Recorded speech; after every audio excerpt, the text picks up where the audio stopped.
lóbulos y un isthmo, ¿no? Que es justamente lo que da esta posición.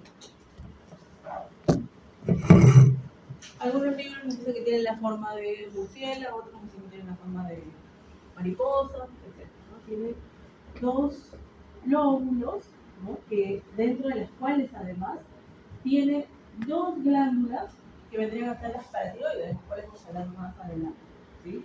Y tiene un isthmo, ¿no? Los dos lóbulos están unidos por el isthmo. Ahora, ¿dónde se encuentra? Básicamente se ubica por debajo del cartílago tiroides, no voy a por anatomía, y detrás de la tráquea, ¿okay? Y las glándulas tiroides están formadas principalmente por el folículo tiroideo.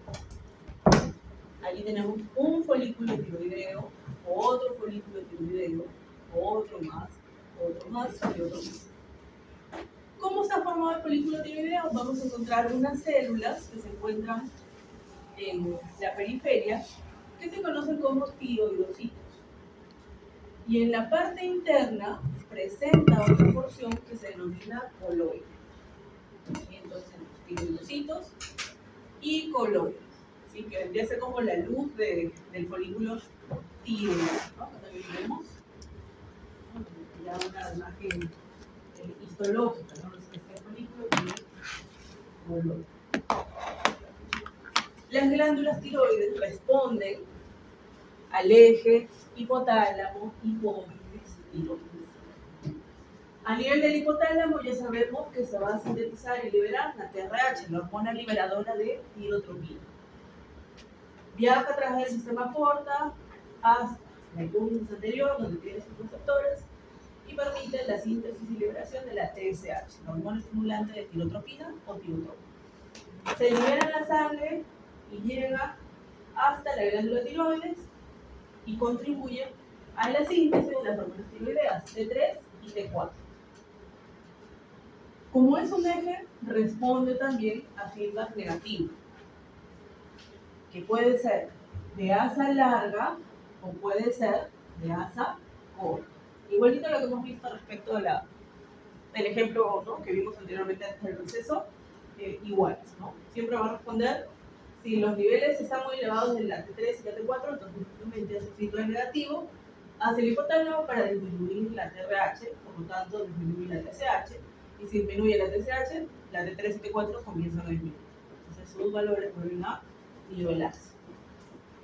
Aquí también tenemos el eje, solamente que está un poquito más detallado, en donde podemos ver que la TRH, ¿sí? Que se forma a nivel del hipotálamo, llega hasta la hipófisis anterior y se une a sus receptores de TRH que están acoplados a proteína G1. Por lo tanto, con esa señalización a nivel intracelular que ustedes ya conocen, permite que la TSH pueda ser liberada. ¿Por qué? Porque aumenta el calcio a nivel intracelular. Se libera la TSH y por vía sanguínea llega hasta la glándula tiroides. Llega hasta los tiroidocitos, donde tiene sus receptores, ¿no? Receptores de TSH, que están acoplados a proteína GS.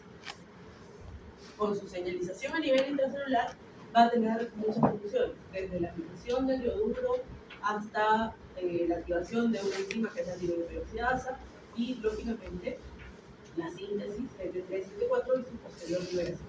Entonces, la TSH tiene muchas funciones, ¿sí? Cuando se une al tiroidocito, como vamos a ver en un momento.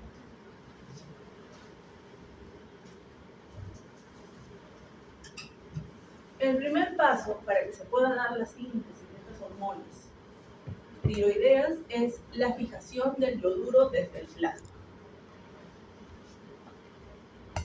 El yoduro proviene del alimento, ¿sí? Se absorbe a nivel intestinal mediante transportadores, porque tiene alguna ventaja nativa, ¿sí? Entonces utiliza proteínas canal, viaja a través de la sangre, que a través de la sangre llega hasta la glándula tiroides. El yoduro tiene que ingresar en el tiroidocito. Para que pueda ocurrir esto, la TSH tiene que haberse unido a sus receptores y generar su señalización a nivel intracelular para permitir que se active el cotransportador de yoduro y sodio. ¿Sí? Entonces el yoduro se vale del sodio para poder ingresar. El sodio que ingresó, saben, sodio que tiene que salir por medio de la bomba de sodio de potasio. Y el yoduro va a pasar desde la membrana vasolateral, va a llegar a la membrana apical y va a pasar al coloide mediante una proteína transportadora que se denomina pendrina. ¿Sí? Pendrina. Ese es el primer punto, la aplicación del yoduro desde el plano. ¿Sí? Primer paso. Segundo paso, yodación de la tirosina. En este caso, ¿sí? Nosotros hemos visto como el yoduro ya ha sido fijado, pasa a través de la pendrina, ¿sí? Hacia el coloide. En el coloide vamos a encontrar que hay una tiroglobulina, ¿sí? Que es una proteína muy grande.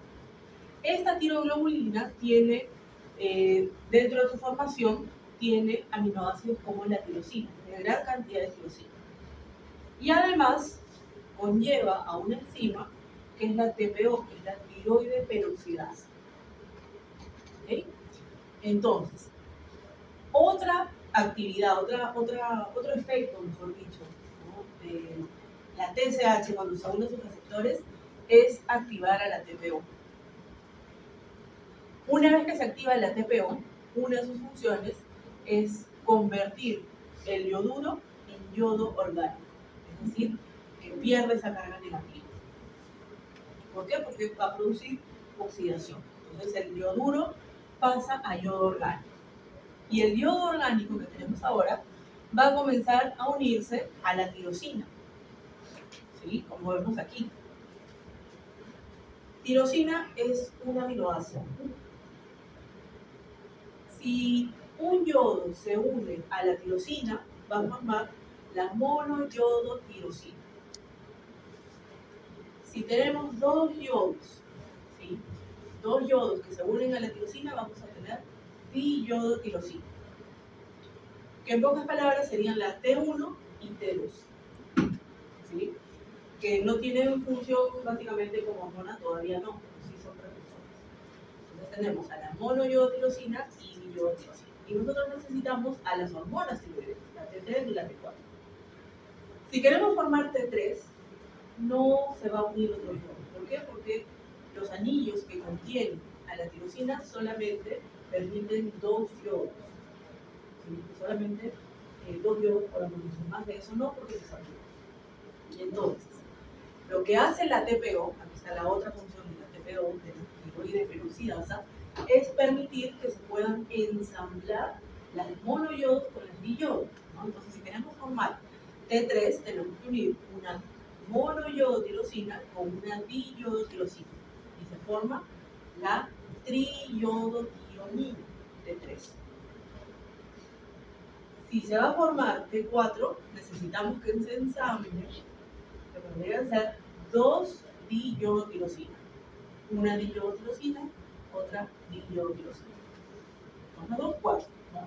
Y forma lo que vendría a ser la T4, que es la tetrayodotironina, o también llamada tiroxina. Tiroxina con X, no confundirlo con la tirosina. Tirosina con S, aminoácido. Tiroxina con X, T4, la hormona tiroidea. ¿Sí? Entonces, este es el segundo paso, ¿no? La yodación de la tirosina para formar T3 y T4. ¿Sí? ¿Queda claro este paso? ¿Sí? Vamos al siguiente paso. La proteólisis de la tiroglobulina. ¿Qué quiere decir esto? Esto que vemos aquí es un tiroidocito. Vemos aquí el coloide. Sabemos que en el coloide tenemos a la tiroglobulina que ha formado T1, T2, T3, T4. ¿Ok? Entonces, ya cuando están formadas T3 y T4 en gran cantidad, entonces la tiroglobulina tiene que ingresar en el tiroglosito.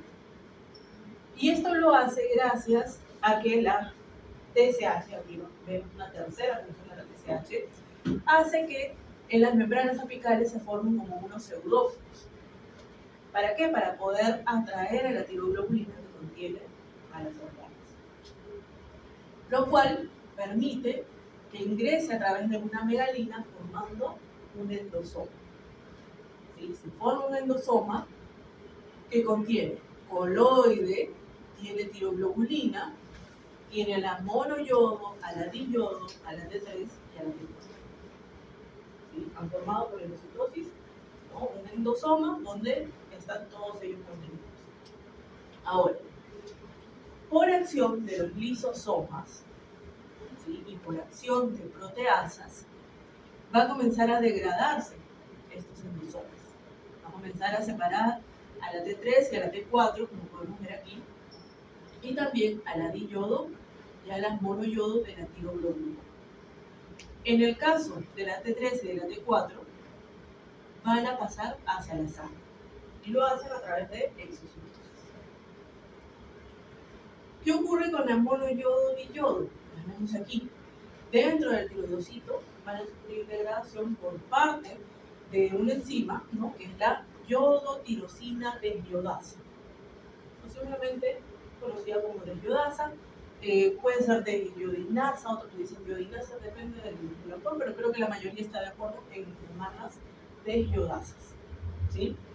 Entonces, la desyodasa hace que la monoyodo y la diyodo se comiencen a separar, ¿no? En tirosina y en yoduro, los cuales van a ser aprovechados. Entonces, vean el yoduro, va a regresar hacia el coloide para otra vez sufrir oxidación por parte de la tiroide peroxidasa. Igual la tirosina. La tirosina va a pasar hacia el retículo endoplásmico y va a comenzar a formar tiroglobulina. La tiroglobulina, ya formada, va a madurar en el aparato de Golgi, y en el aparato de Golgi ya madura, ¿sí? Va a almacenarse en vesículas y por exocitosis se va a liberar hacia el coloide para comenzar nuevamente todo ese proceso. Otra vez. Desde lo que hemos visto, desde la activación del yoduro, la yodación de la tirosina y finalmente la proteólisis de la tiroglobulina para finalmente permitir la secreción de T3 y de T4. ¿Sí? ¿Alguna pregunta? ¿Algunos puntos se perdieron?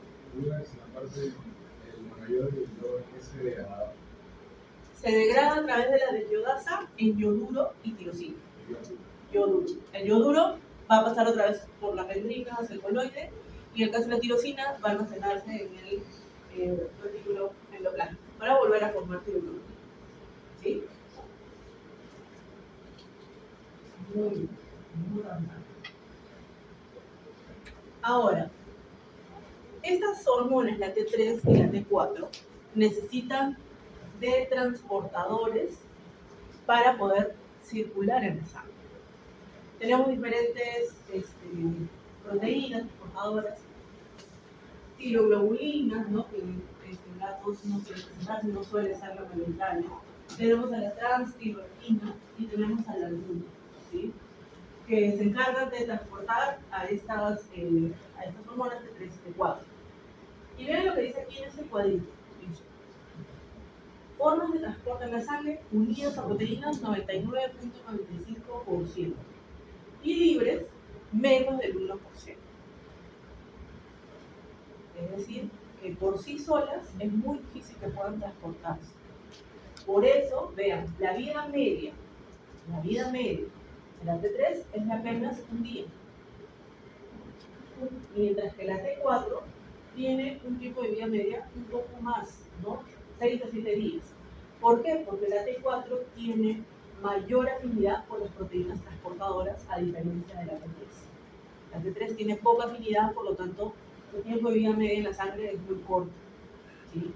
La T4 tiene mayor duración, ¿no? Siendo transportada gracias a su afinidad a esta tiroglobulina, transtibretina y a la albumina.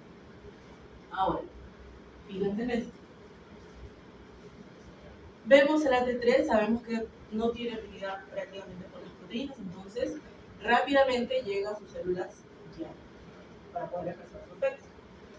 La T4, que va unida, ¿no? A estas proteínas transportadoras, tiene un tiempo de vida más largo, como podemos ver, y cuando llega a su célula diana, la T4 se va a convertir en T3.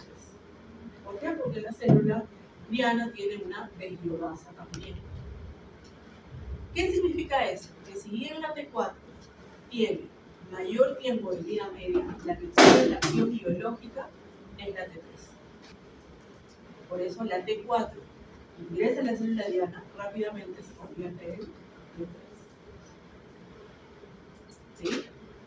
Acuérdense de eso. Puede ingresar al T3 según su receptor, su función, siempre y cuando esté dentro de esas 24 horas. La T4 es la que sí o sí se va a liberar. Y vean los diferentes efectos metabólicos de las hormonas tiroideas. Vean, la T3, cuando ingresa, se une a su receptor, que muestra en este caso que se encuentra a nivel del núcleo. Es una amina, por eso tiene la capacidad de poder atravesar, en este caso, las membranas. Y su receptor se conoce como receptor retinoide X, que se une a la cadena génica, es decir, a la cadena de ADN, pasa por proceso de traducción, transcripción, forma de ARN mensajero, y ese ARN mensajero es el que va a generar los diferentes efectos que puede tener.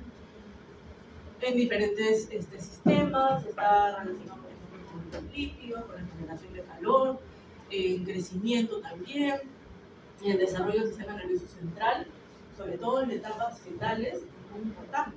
Por eso, en madres, chicas, ¿tienen preguntas? ¿Seguras?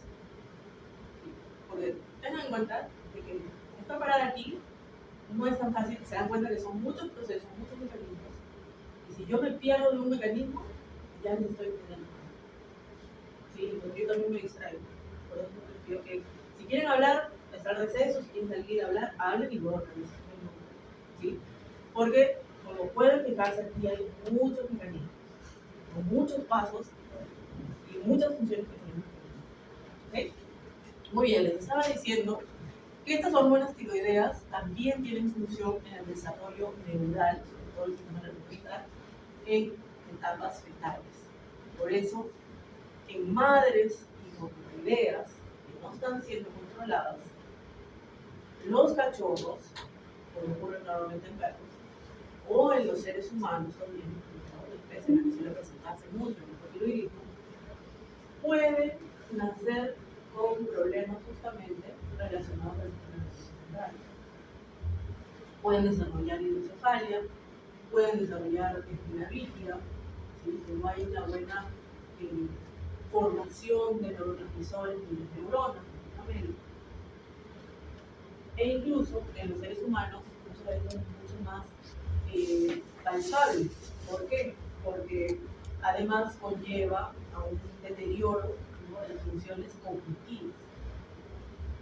¿Sí? Hace que a lo mejor no pueda aprender a leer la persona o que no entienda ciertas situaciones, ¿no?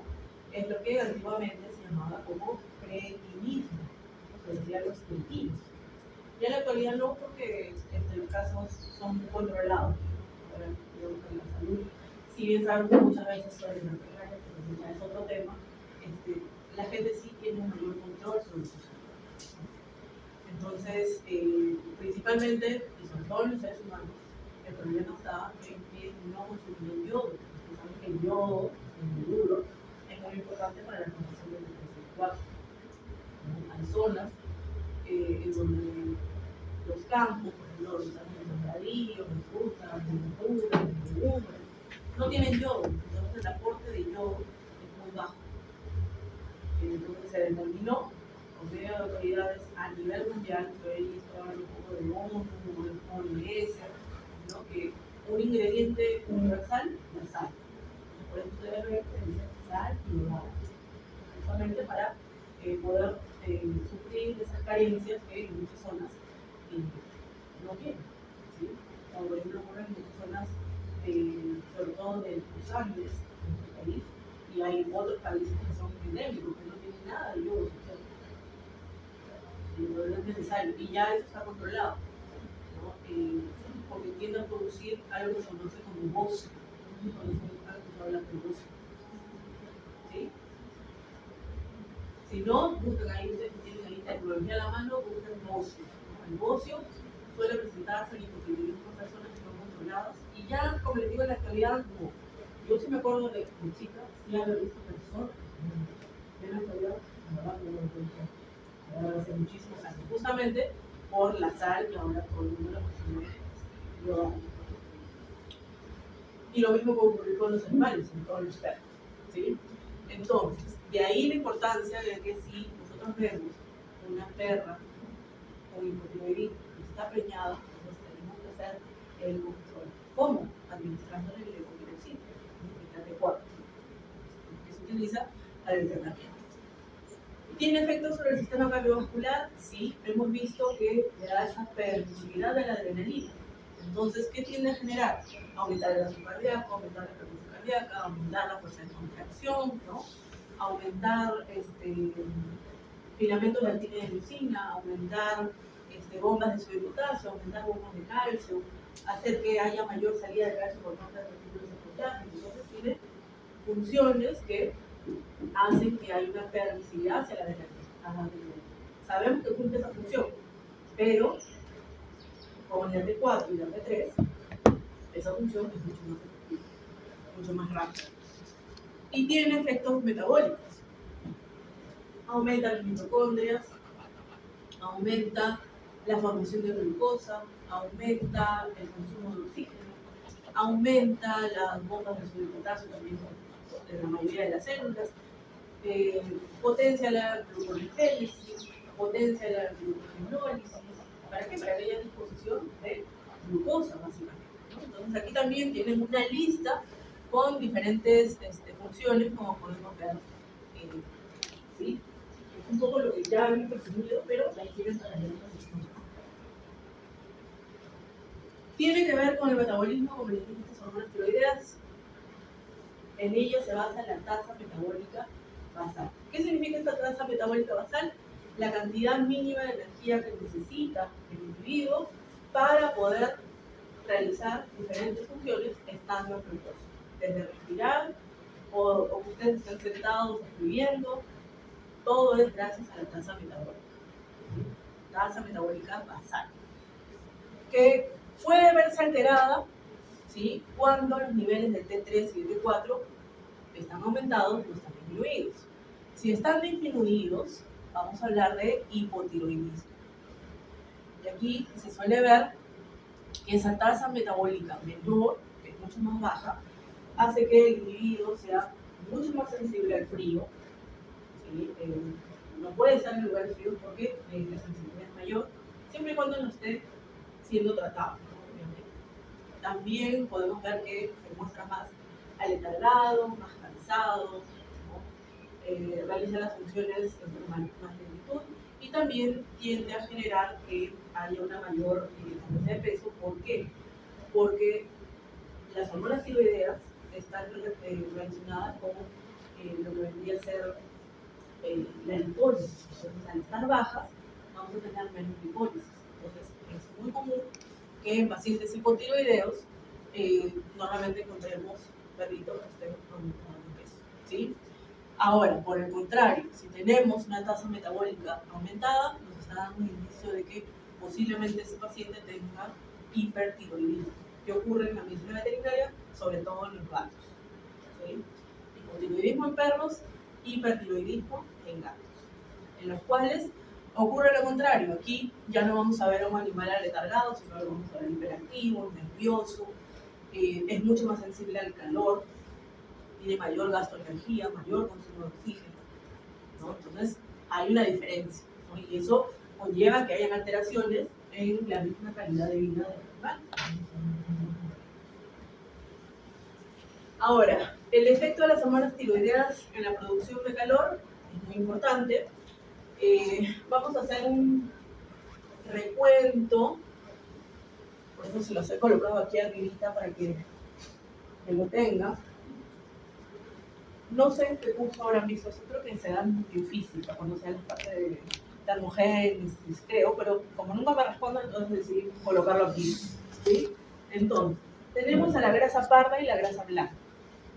La grasa parda normalmente la vamos a encontrar en gran cantidad en edades tempranas, es decir, en cachorritos, en terneros, en potrillos, en niños, ¿no?, en adolescentes. Hay más grasa parda, es decir, esa grasa es una grasa de color media marronada, ¿no?, que quema calorías para generar calor, sin necesidad de temblar. ¿En los adultos hay grasa parda? Sí, pero es mínima la cantidad. Por ejemplo, se suele encontrar a nivel del esternón, un poco en las costillas, pero más no, ¿sí? Están muy, digamos, muy concentradas en pequeñas zonas, ¿sí? Y la grasa blanca es la que almacena energía, es la que se nos acumula en todas partes, en pocas palabras, ¿sí? Esa es la grasa blanca. Y la que genera calor es la grasa parda. Vuelvo a repetir, sin necesidad de que el animal o la persona tenga que tiritar, ¿sí? Para generar calor. Entonces, ¿cómo ocurre esto? ¿Cuál es la fisiología? Vemos aquí un adipocito de la grasa parda, el cual nosotros sabemos que cuando hay liberación de adrenalina va a generar lipólisis. Ustedes recordarán cuando hemos hablado de adrenalina, ¿no? En las primeras partes del curso, y sabemos que tiene receptores adrenérgicos alfa y beta. Cuando hablamos de los adipocitos, hablamos de receptores beta 3. Entonces, la adrenalina que se libera, según los receptores beta 3, que están acoplados a proteínas GS, ya sabemos que activa la amilciclasa, aumenta el AMP cíclico, activa la proteína quinasa A, y la proteína quinasa A va a comenzar a activar a las UCP1, ¿no? Que van a generar a nivel de las mitocondrias que haya actividad por parte de la ATP sintasa. ¿Para qué? Para formar ATP. ¿Sí? Ahora, por aquí estamos viendo T3 y T4. Cuando hace frío, y para esto ustedes saben que para que se libere la TSH necesitamos de la TRH. ¿Sí? Eso ya lo sabemos muy bien. Pero también el frío estimula la liberación de TSH. Entonces, a más TSH, más T3 y T4, que llega por vía sanguínea hasta esta grasa parda, ¿sí? La T3, vemos, ingresa, llega a su receptor en el núcleo y cumple su función. Mientras que la T4, a través de una degioadasa 2, porque hay de tres tipos de degioadasa, la más activa es la que encontramos en la mayoría, es la degioadasa 2. Se convierte de T4 a T3, y la T3 es la que va a ir hacia su núcleo, su retinoide X, como hemos dicho. Y es aquí donde cumple su función. ¿Por qué? Porque las hormonas tiroideas, en este caso la T3, activa a las UCP1, que se conocen como proteínas desacopladoras 1, o llamadas también termogeninas. ¿Sí? Termogeninas. Estas UCP1 van a hacer que los protones que se generan en el proceso de oxidación a nivel de las mitocondrias comiencen a almacenarse a nivel de la matriz. ¿Y esto a qué conlleva? A que se inhiba a la ATP sintasa. Entonces, ya no produce ATP y en su lugar produce calor. Es por eso que en pacientes hipotiroideos, donde sabemos que los niveles de T3 y de T4 están bajos, son mucho más sensibles al frío. ¿Por qué? Porque no pueden producir calor. ¿Sí? ¿Queda claro? Ahora, si es hipertiroideo, va a producir mucho más calor. ¿Sí? Va a tener mayor activación de estas UCP1, de estas termogeninas. Entonces, la sensación de calor va a ser menor. ¿Sí? Muy bien. Vamos a... Entonces, si es hipotiroideo, hay más calor. No, si hay menos hormonas tiroideas, menos calor. Sensación de más frío. Si hay hipertiroidismo, más producción de calor, mayor sensibilidad a calor. ¿Sí? Ahora también las hormonas tiroideas, como podemos ver, relacionadas al metabolismo, también tienen que ver con el metabolismo a nivel hepático, ¿no? Favorecen la gluconogénesis, favorecen que haya movilización de aminoácidos, de ácidos grasos, ¿no? Que puedan llevar hasta el hígado para formar parte, ¿no? De este proceso bioquímico y formar glucosa. Contribuyen a la beta-oxidación, normalmente tienden a favorecer la degradación, como hemos visto, de los lípidos, ¿no? A través de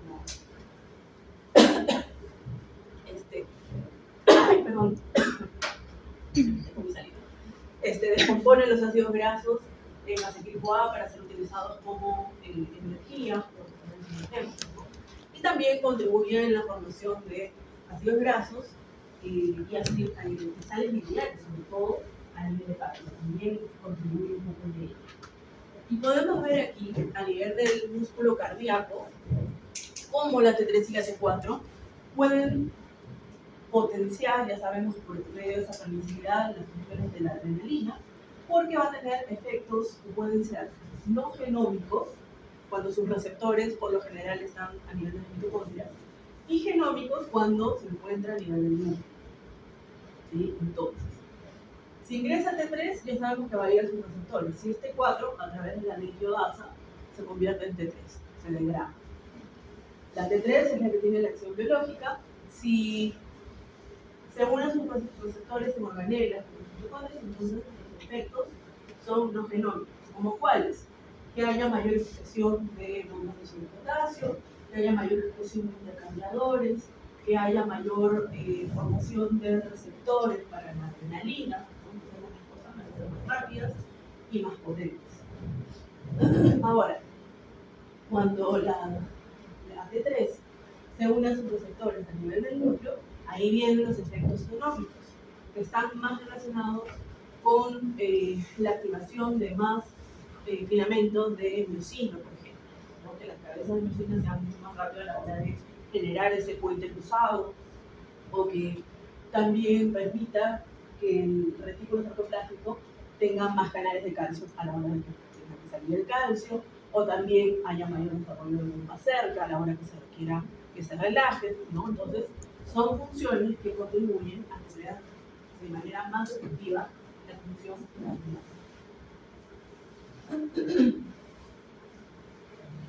Vamos a ver, en el caso del hipotiroidismo, como les dije, es mucho más frecuente en perros y normalmente cuando llegan al consultorio llegan en estas condiciones, donde normalmente vemos que hay zonas alopécicas, vemos que hay como un oscurecimiento, ¿no?, de la piel, ¿no? Vemos en la cola, hay una proliferación de queratinocitos, ¿no?, que le da esa coloración justamente oscura, y también se puede percibir la cola de rata que se le dice, ¿no?, la cola de peladita.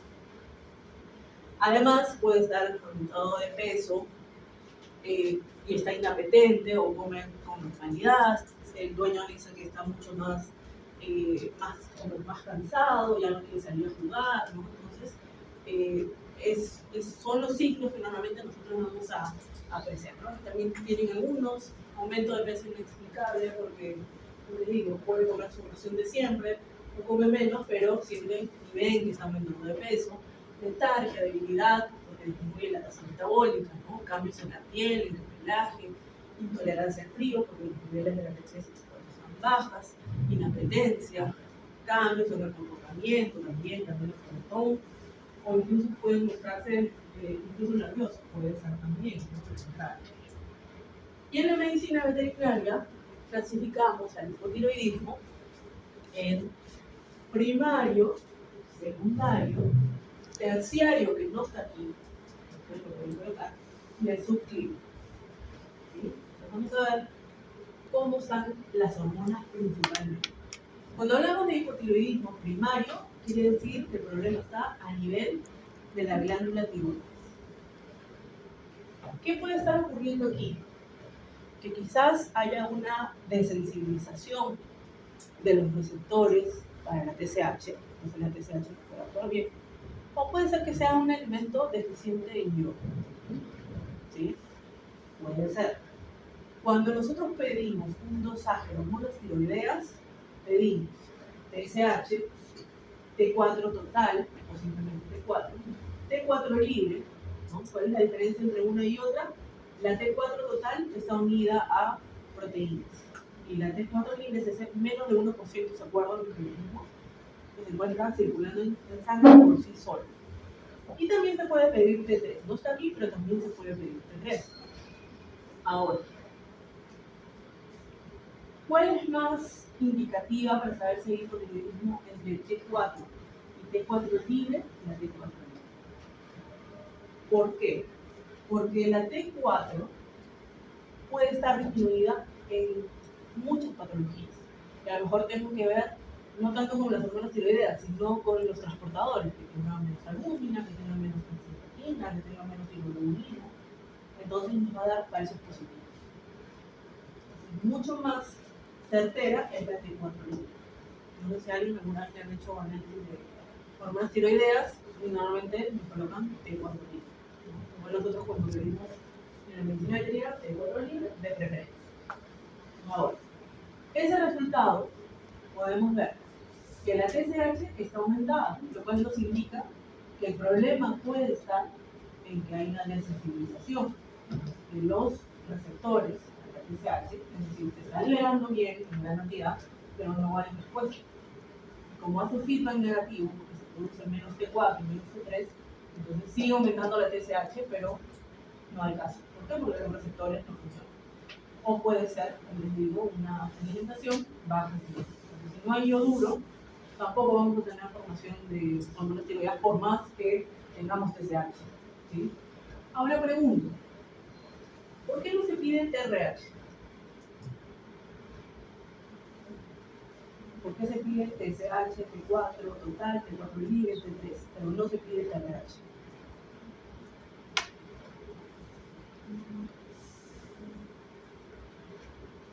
De acuerdo a lo que hemos visto hoy día. ¿Por qué se está más enredado?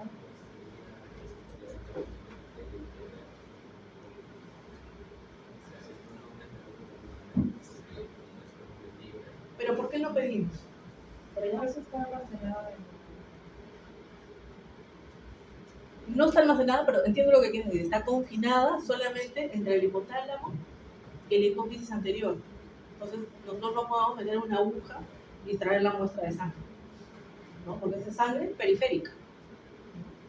Entonces, por lo tanto, es por gusto que pidan TRH, porque no la van a encontrar. Porque solamente está en ese sistema porta, hipotálamo hipofisiario o encefálico. ¿Sí? Es por eso. Ahora, en el hipotiroidismo secundario, el problema está a nivel de la adenohipófisis. El problema está en que no se está sintetizando de buena manera, no se está secretando la TSH. Por eso, cuando medimos el análisis, podemos ver que está baja. ¿Cuándo ocurre esto? Posiblemente puede ser una lesión, puede ser una tumoración que está afectando definitivamente a la hipófisis anterior. Por lo tanto, es de tipo secundario. Entonces, la TSH está disminuida, eso es lo que conlleva a la T4, la T3, están bajas también. En la terciaria, que no la tenemos aquí, el problema está también a nivel del hipotálamo. Entonces, aquí quiere decir que no hay buena síntesis, no hay buena liberación de TRH. ¿En qué caso se puede dar? También lesiones, tumoraciones, ¿no? Que afectan al hipotálamo. Entonces, lógicamente, al no tener TRH, ¿no? La TSH, la T4, la T3 van a estar bajas, de todas maneras. Y luego tenemos la subclínica. En el caso de la subclínica, se considera que es como una etapa previa a un hipotiroidismo primario. Cuando comenzamos a sospechar, ¿no?, de que ese paciente puede tener hipotiroidismo y pedimos el dosaje de hormonas tiroideas en sangre, lo que vamos a ver como resultado es que la TSH está aumentada, pero la T3, la T4 total y la T4 libre están normales.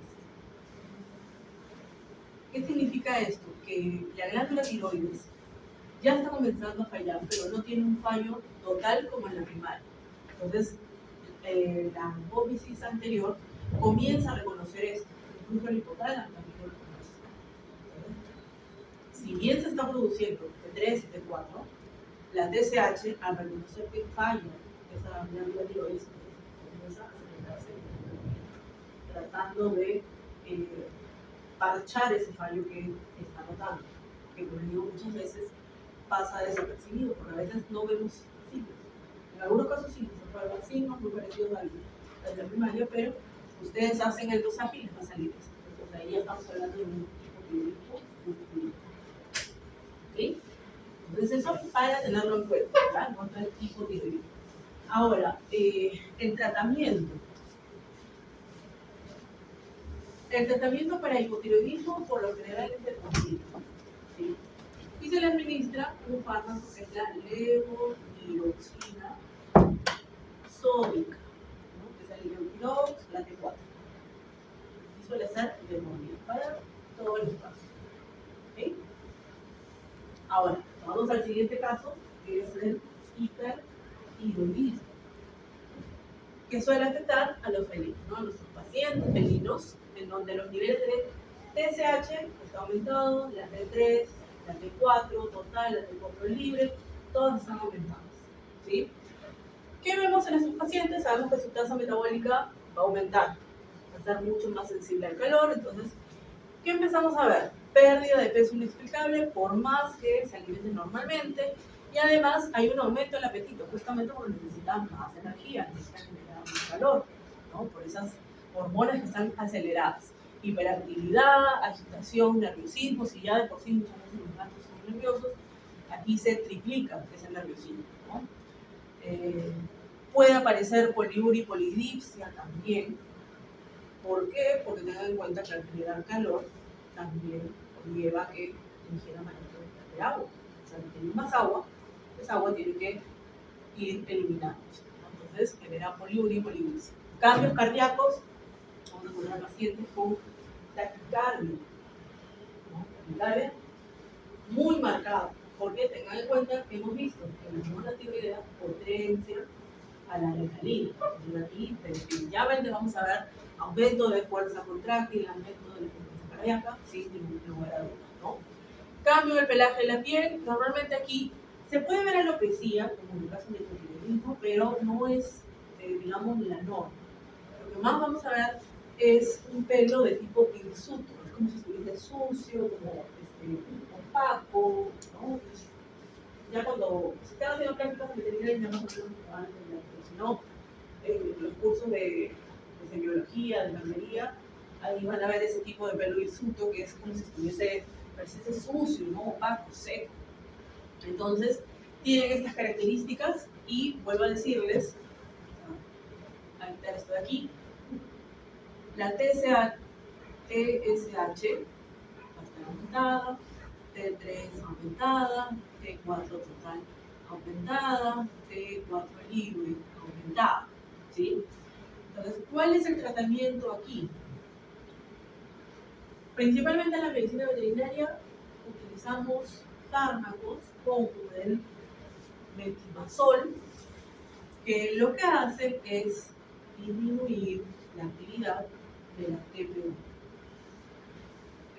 Entonces, al disminuir o inhibir a la tiroides peroxidasa durante cierto tiempo, vamos a tener menor oxidación del yoduro, es decir, menos formación de yodo, y por lo tanto menor formación de TSH. Otro tratamiento que se suele utilizar, que yo sepa, en la medicina veterinaria, está en la literatura, ¿sí? Pero no recuerdo a algún colega que haya dicho, es la extirpación de la glándula tiroides. Se utiliza más en humanos.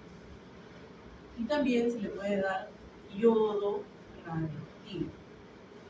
Tampoco en la medicina veterinaria, pero eso está en la literatura, no en la medicina veterinaria. Por lo menos que sepa de colegas que han utilizado yodo radioactivo, no.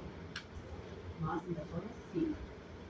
Y lo que más utilizamos es el metimazol para disminuir la actividad de la TPO y que los niveles de la T3 y la T4 comiencen a caer para que regrese a su normalidad. ¿Sí? Muy bien. Vamos a seguir. ¿Puedo continuar? ¿Alguna duda sobre hipotiroidismo? Una leída. Vamos a hablar ahora de las hormonas de la calcema, es decir, las hormonas que están relacionadas con el calcio, ¿sí? Con los niveles de calcio, que en la mayoría de las especies sus valores están entre 8.5 a 10.5 miligramos por decilitro de sangre. ¿Sí? Esos suelen ser sus valores normales del calcio, y tenemos 3 hormonas que van a hacer que estos valores regresen a la normalidad. El calcio puede aumentar o puede disminuir, ¿sí? Que son la calcitonina, la paratormona y el calcitriol, o vitamina D3 activa. Entonces, vamos a ver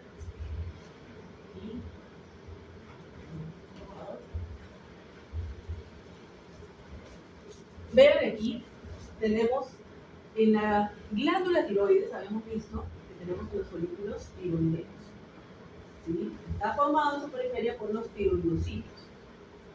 Y alrededor de los tiroidocitos vamos a encontrar a unas células que se denominan células C o células parafoliculares.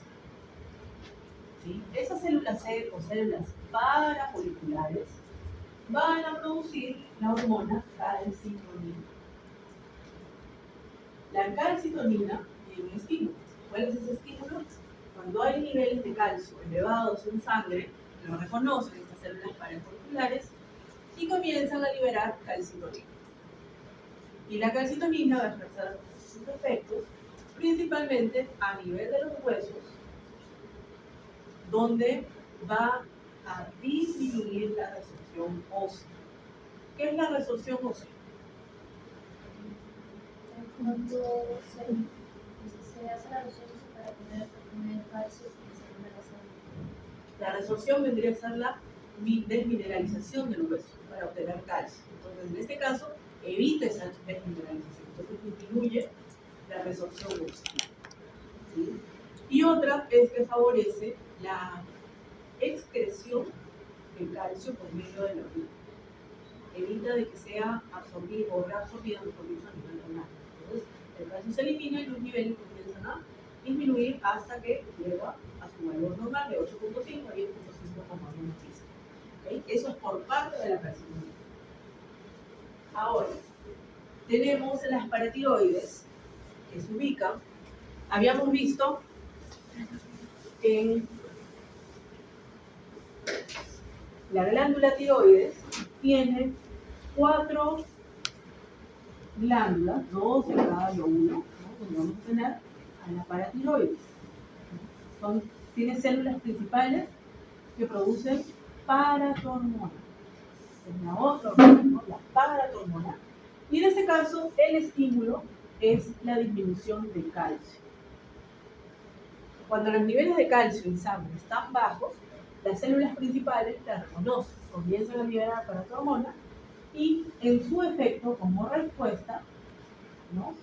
Favorece la reabsorción de calcio a nivel renal, favorece de manera indirecta, ojo, la absorción de calcio a nivel intestinal, favorece la resorción ósea. Entonces, por lo tanto, tenemos mayor desmineralización del hueso y por lo tanto el calcio aumenta en sangre. Y además, facilita la activación de la vitamina D3, que es el calcitriol. Y sabemos que para que, por ejemplo, haya una buena absorción de calcio a nivel intestinal, necesitamos de la vitamina D, el calcitriol, que activa la calcitonin, que le permite poder transportarse. ¿Sí? Entonces, por eso que se dice que la paratormona, de manera indirecta, vamos a poner los siguientes países, porque las demás son directas, pero esta es indirecta. ¿Sí? De manera indirecta porque lo que hace es que se active el calcitriol. ¿Ok? A ver, tenemos un gráfico, pero tenemos un gráfico mejores. Podemos ver aquí en este gráfico, bueno, es en humanos, pero para nosotros se puede aplicar para cualquier hembra que esté dando de lactar a sus cachorros, sus terneros, sus potrillos, ¿no? Sabemos que la leche materna contiene gran cantidad de calcio. Calcio que está perdiendo la madre para poder alimentar a sus cachorritos, a sus bebitos, a sus terneritos, a sus potrillos. ¿Sí? Entonces, lo que hace el organismo fisiológicamente, al haber esa disminución de calcio, vamos a ver que se estimula, ¿no? A través de lo que hemos visto, las glándulas paratiroides, mayor secreción del paratormona. ¿Con qué finalidad? De que haya disposición de calcio de manera rápida. Esto se da a través de la resorción ósea. Entonces, aumenta la resorción ósea para aumentar el calcio, para poder reponer esas pérdidas importantes que tiene la madre, ¿no? Por ejemplo, en la medicina veterinaria, hablo de mascotas, porque yo nunca me he dedicado a hablar de especies, pero en las mascotas Por ejemplo, si tenemos hembras preñadas, perras preñadas, gatas preñadas, es importante que durante ese estado de preñez la suplementemos con calcio. ¿Sí? Se le puede dar suplemento de calcio, muchas veces es caro, no sé qué. Entonces, comiencen a introducirle balanceado para cachorros que tienen tenores altos de calcio. Entonces, es otra forma de proteger al animal. ¿Por qué? Porque muchas veces, sobre todo en razas pequeñas, que tienen camada amplia, ¿no? Una camada de ya más de 5, a veces más de 4, y que le están dando a aguantar, sus niveles de calcio suelen bajar muchísimo. Justamente porque no se ha suplementado con el calcio. Y llegan a la veterinaria con ya los signos, ¿no? Esa debilidad, por la tetania, la corporal. En ese caso, ¿qué se hace? Aplicar bicarbonato de calcio con suero de manera lenta y van a ver que van a tener una respuesta satisfactoria. ¿Sí? Entonces, tengan en cuenta eso, que sí o sí tenemos que suplementar, sería lo ideal. Ahora, vean en el caso cómo se activa la vitamina D del calcitriol. Esta vitamina D es una vitamina liposoluble, deriva del colesterol, se forma a partir del 7 de hidrocolesterol. ¿Sí? Se encuentra a nivel de la dermis y por acción de la radiación ultravioleta en los animales y en los seres humanos, se va a convertir en colecalciferol. ¿Sí? Gracias a los rayos ultravioletas permite la conversión del 7 hidrocolesterol a colecalciferol. Circula en sangre, llega al hígado. En el hígado se va a encontrar con una enzima, que es la 25-hidroxilasa, y lo convierte en 25-hidroxicolecalciferol, que es la vitamina D2, que es inactiva. Sigue circulando en sangre, llega hasta los riñones. Y a nivel renal se encuentra con otra enzima, que es la 1-alfa-hidroxilasa, y la convierte en calcitriol o vitamina D3 activa, que si utilizamos el nombre bioquímico es la 1,25-dihidroxicolecalciferol. O simplemente calcitriol o vitamina D3 activa. ¿Sí? Entonces, esta vitamina D3 activa es muy importante porque favorece la absorción de calcio, activa la calinina.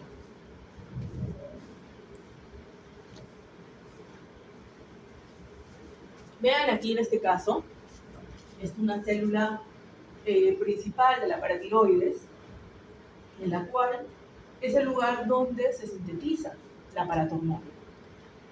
Vamos a ver que en las membranas de estas células principales existen unos receptores sensibles al calcio cuando disminuye, es decir, son captados por la disminución del calcio.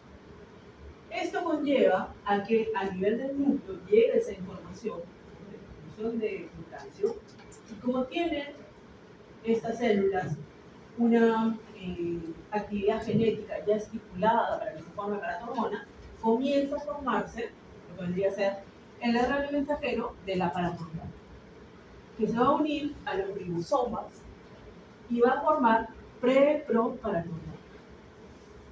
Esta pre-pro-paratormona va a ingresar en el retículo endoplásmico rugoso, se va a escindir una de sus extremidades y va a formar de pre-proparatormona proparatormona. Una vez que tenemos la proparatormona, sale del retículo endoplásmico rugoso y pasa al aparato de Golgi. En el aparato de Golgi madura paratormona, y una vez que está madura, sale del aparato de Golgi, se almacena en vesículas, que no lo tenemos aquí, pero se almacena en vesículas, y sale por exocitosis. ¿Para qué? Para poder ejercer su acción de poder unirse a sus receptores. ¿Sí? Entonces aquí tenemos la síntesis de esta paratormona. Aquí tenemos una especie de resumen, pero quiero venir aquí, su mecanismo de acción. Los receptores de paratormona que los vamos a encontrar a nivel de los huesos para la resorción ósea, a nivel renal para que se active la vitamina D3, para permitir la reabsorción de calcio, y de manera indirecta a nivel del intestino, ¿no? Para que pueda actuar esa calinina. La mayoría de esos receptores están acoplados a proteína GS, la mayor parte. Y para poder ejercer estas funciones, ustedes ya conocen la señalización que va a generar, pero también se ha visto que hay receptores de la paratormona que tienen una vía alterna, que está acoplada a proteína GQ.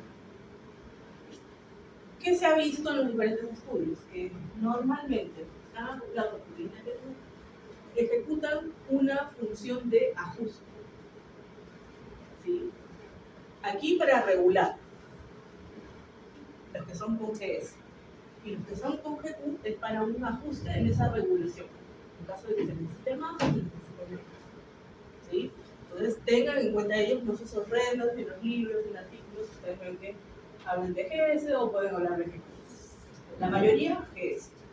Y para poder ajustar, GQ. ¿Sí? Vamos a ver. Aquí. Bueno, eso ya lo hemos visto en digestivo y en renal, ¿no? En este caso, la reabsorción de calcio a nivel del túbulo contorneado proximal, del túbulo contorneado distal, requiere de la paratormona, ¿no? La paratormona estimula esta reabsorción porque tenemos estos transportadores, estas proteínas, canal para el calcio que se activa. Vemos a la vitamina D también aquí en el calcitriol, ¿no? Activa la calmina, ¿para qué? Para que pueda desplazarse el calcio desde la membrana apical hasta la membrana basolateral y pueda pasar hacia la sangre. Y a nivel intestino es lo mismo, solamente que estamos hablando aquí de absorción, ¿no? Y necesita la calvinina, como hemos visto ahí, para poder transportar. Y vemos aquí dos condiciones, a modo de resumen, ¿no? De las hormonas de la calcemia. Tenemos la hipercalcemia. Si hay hipercalcemia, estamos hablando de niveles elevados de calcio en sangre, por lo tanto, ¿quién responde? Las células C, ¿no? Las parafoliculares. Entonces aumenta la secreción de calcitonina y por lo tanto disminuye la resorción ósea. Y además, no está aquí, pero tiende a aumentar la eliminación de calcio a través de los riñones, ¿sí?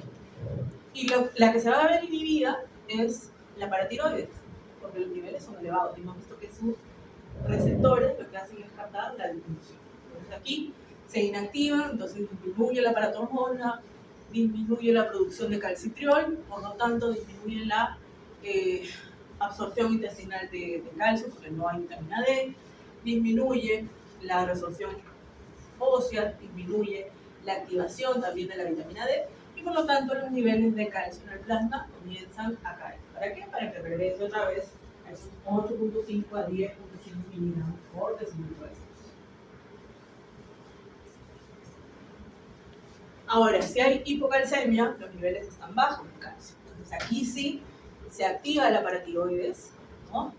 Por lo tanto aumenta la secreción, aumenta la resorción ósea, aumenta la activación de la vitamina D3, a nivel renal sigue aumentando la producción de vitamina D3, aumenta la reabsorción de calcio, aumenta la absorción intestinal también de calcio y por lo tanto aumenta el plasma en calcio para poder regular los niveles. Ahora, en ciertos tratamientos, cuando por ejemplo hay hiperparatiroidismo, hiperparatiroidismo quiere decir que la paratormona está elevada, muchas veces se recomienda extirpar las paratiroides. ¿Sí? Se recomienda extirpar. ¿Cuál es el problema? Que muchas veces cuando se conjuga hipotiroidismo o hipertiroidismo, en los cuales la glándula se va a ver afectada, la glándula tiroides, porque sabemos que las tiroides tiene que ser extirpada y parte del tratamiento que recomienda, ¿no? Como hemos visto en el caso de los gatos, la extirpación de la glándula tiroides. ¿Sí? Entonces, ¿cuál es el problema? Que cuando ustedes extirpan la glándula tiroides, ¿quiénes se van también? Las paratiroides y las células parafoliculares. Entonces, aparte de que tienen que tratar los temas de T3 y T4, también tienen que tratar el tema del calcio. Si no, van a tener pacientes constantemente con hipercalcemia. Son más propensos a fracturas, no es lo que se busca. Entonces, hay que considerar. En la medicina veterinaria es un poco difícil porque si somos las glándulas tiroides, lo dice la literatura, sí, lo dicen los libros de veterinarios, pero es mucho más común en los seres humanos realizar este tipo de tratamiento. Entonces, normalmente las mujeres somos las que más sufrimos de incontinencia, entonces, sí conozco mujeres a las cuales están afectadas las glándulas tiroides y tienen que, aparte de consumir la medicina de por vida, también el calcio de por vida. ¿Sí? ¿Por qué? Porque las tiroides también han sido eliminadas, han sido cepadas. Necesitan regular la calcio. ¿Sí? Muy bien. ¿Qué hora es? Bien. Entonces, para ver si han estado atentos en la clase, vamos a responder en 5 minutos, solitos, a ver qué tal.